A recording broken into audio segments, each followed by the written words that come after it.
Good morning. ഇത് ഒരുപാട് ദിവസങ്ങൾ മുമ്പ് എടുത്ത് വെച്ച ഒരു ഷോർട്സാണ് കേട്ടോ. ഏതോ ഒരു ദിവസം, ജോലിക്കുള്ള ദിവസം ഒരു രാവിലെ ഉള്ള പ്രിപ്പറേഷനാണ് ഈ കാണുന്നത്. രാവിലെ നമ്മൾ ഇടിയപ്പത്തിനുള്ളതെല്ലാം കുഴച്ച് ഇടിയപ്പം സെറ്റാക്കിയിട്ടുണ്ട്. പിന്നെ ചോറിനുള്ളതെല്ലാം സെറ്റാക്കുകയാണ്. അപ്പം ക്യാരറ്റ് തോരനും ഒരു മെഴുക്കുവരട്ടിയും വെക്കും കേട്ടോ. അങ്ങനെയാണ് എപ്പോഴും. പിന്നെ മോരും കാണും എപ്പോഴും. പിന്നെ ചമ്മന്തി വേണമെങ്കിലായിരിക്കും, ചിലപ്പം എന്തെങ്കിലും മീനിൻ്റെ എന്തെങ്കിലും കാണുമായിരിക്കും. അപ്പോൾ ഇന്ന് രാവിലെ നമുക്ക് ക്യാരറ്റ് തോരനാണ് വെച്ചേക്കുന്നത്.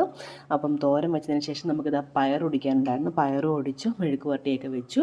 അപ്പോൾ സ്കൂൾ തുറന്നുകൊണ്ട് ഇപ്പം അച്ചുവിന് 6:45 ബസ് വരും. അപ്പോഴത്തേക്ക് അവൻ എല്ലാം റെഡി ആവണം. അപ്പം ഞാൻ 4:30 ആകുമ്പോഴത്തേക്ക് എണീക്കും കേട്ടോ.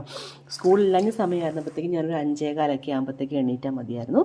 പക്ഷേ സ്കൂളുള്ള ടൈം ആയതുകൊണ്ട് 4:30 എണീറ്റാലേ നമുക്കെല്ലാം 6:45 ആകുമ്പോഴത്തേക്ക് അവനെ പറഞ്ഞു വിടാൻ പറ്റത്തുള്ളൂ. അപ്പോൾ ക്യാരറ്റിനകത്ത് ഞാൻ കുറച്ച് തേങ്ങയൊക്കെ ഇട്ട് സെറ്റാക്കി കേട്ടോ. പിന്നെ നമ്മുടെ പയർ മെഴുക്കുവരട്ടി ഉണ്ടാക്കുകയാണ്. പയർ മെഴുക്കുവരട്ടി ഉണ്ടാക്കി. പിന്നെ നമ്മുടെ ഇടിയപ്പത്തിൻ്റെ കടലക്കറിയാണ് കേട്ടോ. അപ്പോൾ കടലക്കറിയും സെറ്റാക്കിയിട്ടുണ്ട്. വലിയ കടല കേട്ടോ, ഇതിനാണ് കൂടുതൽ ടേസ്റ്റ് ഉള്ളത്. മറ്റേ കടലയുണ്ട് എങ്കിലും കൂടുതൽ ടേസ്റ്റ് ഈ കടലയ്ക്കാണ്.